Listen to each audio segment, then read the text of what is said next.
The Midnight Hauntings.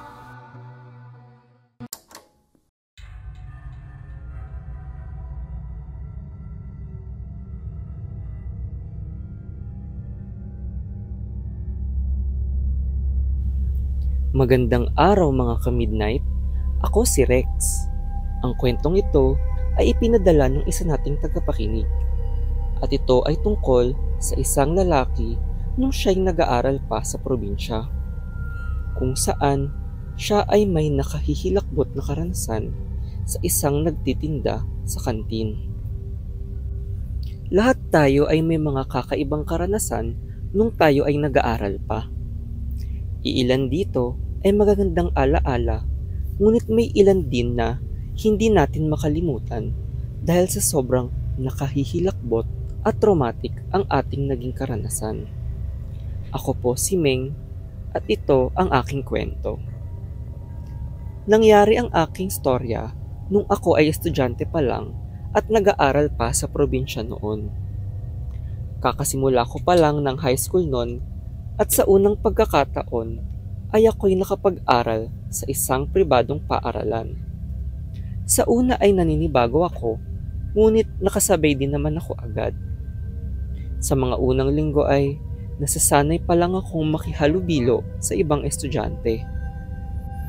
Isa sa nakakapanibago sa akin ay ang madaming pagpipilian sa loob ng eskwelahan ng pwedeng kainan. Napansin kong may isang stall na laging dinadayo ng mga estudyante. Kuya Jay ang tawag ng mga estudyante sa tindero na kanilang pinipilahan. Napakabait nito sa aming mga bata at nakikipaglaro pa sa amin madalas. Kilala siya ng lahat ng estudyante, lalo na sa kanyang mga binebentang mga lutong bahay na masarap.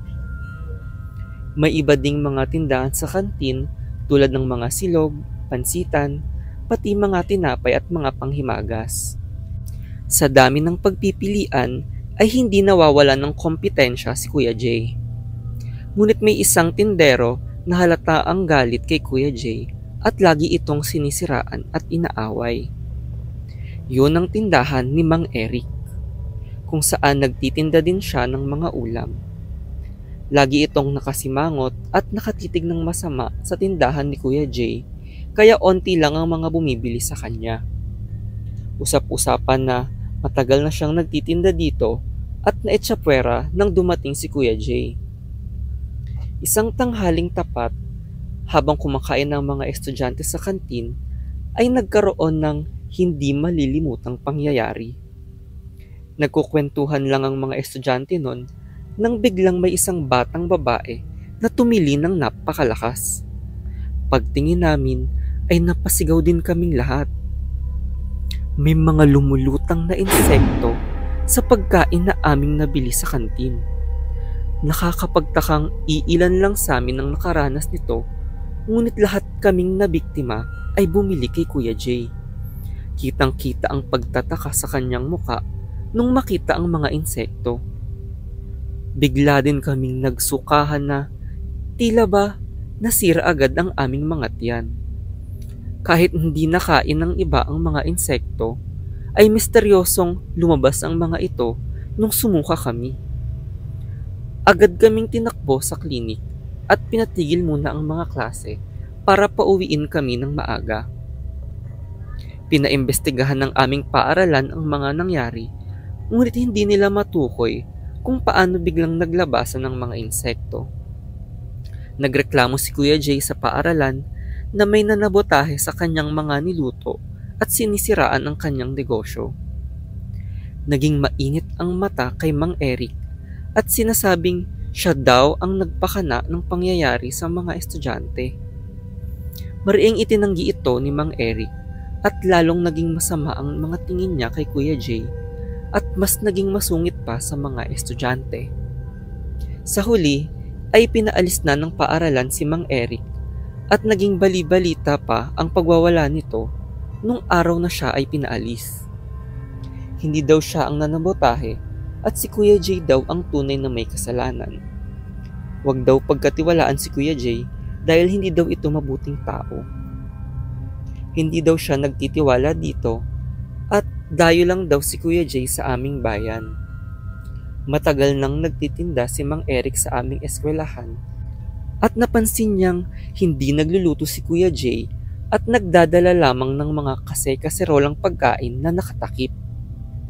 Malamang daw ay isa tong aswang dahil simula nang dumayo ito ay nagkakaroon ng mga balitang mga natatagpuang patay sa aming bayan. Siguraduhin daw namin na patakan ng kalamansi ang mga pagkain nito para patunayan na aswang si Kuya Jay. Nang marinig ito, ay tinawanan lang siya ng karamihan. Ngunit naisipan kong subukan ang kanyang bilin. Wala namang masamang mangyayari kung papatakan ko ng kalamansi ang aking pagkain.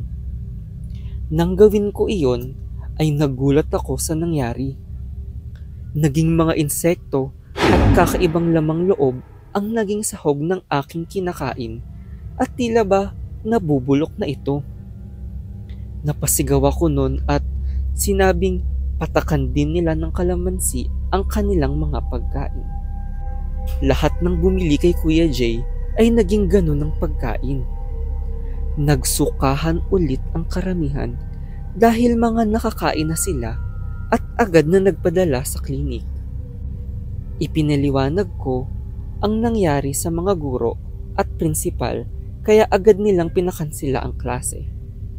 Napansin naming hindi na matagpuan bigla si Kuya Jay. Nagpatawag ang aming eskwelahan ng mga magulang para ipaliwanag ang mga nangyari. May mga pulis din doon at iniimbestagahan na kung saan napunta si Kuya Jay. Hanggang ngayon ay hindi na alam kung saan na ito napadpad dahil wala na din ito sa bahay niya. Ang opisyal na paliwanag nila ay nagtangkang manglason lang si Kuya Jay. Hindi na nila sinabi ang tungkol sa mga insekto at kaming mga estudyante ang nakakaalam ng totoong nangyari. Naisipan ng ilang magulang na ipatawa sa albularyo ang eskwelahan namin. Nagsabi ang albularyo na balak daw ng aswang na markahan ang mga estudyante gamit ang pagkain. Mas madali daw kasi niyang maaamoy ang mga namarkahan na niya kaya masusundan niya ito sa gabi at pupuntahan sa bahay para kanyang kainin. Tila ba ginawa kaming mga baboy na pinapataba para lang katayin. Ngayon ay naging kilalang kwento na ito sa aming paaralan na nagkaroon ng aswang na nagtinda sa amin. Ang huling balita ko doon ay bumalik si Mang Eric at nagtitinda pa din doon hanggang ngayon. Kaya simula nun ay naging maingat na ako kapag kumakain sa labas o kaya sa hindi pamilyar na lugar.